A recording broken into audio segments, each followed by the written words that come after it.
மாம்சத்தின் உயிர் இரத்தத்தில் இருக்கிறது. மாம்சத்தின் உயிர் இரத்தத்தில் இருக்கிறது. நான் அதை உங்களுக்கு பலிபீடத்தின் மேல், நான் உங்களுக்கு அந்த பலிபீடத்தின் மேல் உங்கள் ஆத்துமாக்களுக்காக பாவ நிவர்த்தி செய்யும்படிக்கு கட்டளையிட்டேன். பாருங்க, மாம்சத்துல ரத்தத்துல என்ன இருக்குதா? உயிர் இருக்குது என்று சொல்லி நான் சொல்றேன். மாம்சத்துல ரத்தத்துல என்ன இருக்குதா? உயிர் இருக்குது. அதனாலதான் இந்த பலிபீடத்துல கொண்டு போய் என்ன பண்றாராம்? அந்த ஆத்துமாக்களுக்காக அல்லது பாவ நிவார்த்தி செய்யும்படிக்கு ஆத்துமாக்களுக்காக அவர் என்ன பண்ணலாம்? பாவ நிவார்த்தி செஞ்சார். இந்த ரத்தம் உயிர் இருக்கிறது.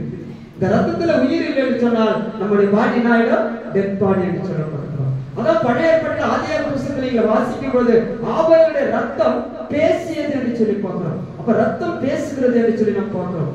ஒருவேளை ஆபேலை இந்த கொலை செய்து போட்டுருவாங்க தன் சகோதரன், ஆனா ஆண்டவருடைய சமூகத்துல போய் இந்த ரத்தம் என்ன பண்ணான்? முறையிட்டது, பேசியது என்று சொல்லி பார்க்கிறோம். அப்ப மாம்சத்துல இந்த ரத்தம் உயிரோடு இருக்கிறது. அப்படினால நம்முடைய ஆத்மா உயிரோடு இருக்கிறது. இந்த ரத்தம் எப்ப செத்து போயிட்டா அதை நம்ம என்ன பண்ண முடியாது? பலி செலுத்த முடியாது. அதனால தான் அந்த பலி செலுத்துவதற்காக இந்த ரத்தத்தை என்ன பண்ணாரு? அவரு பலி செலுத்தினார்.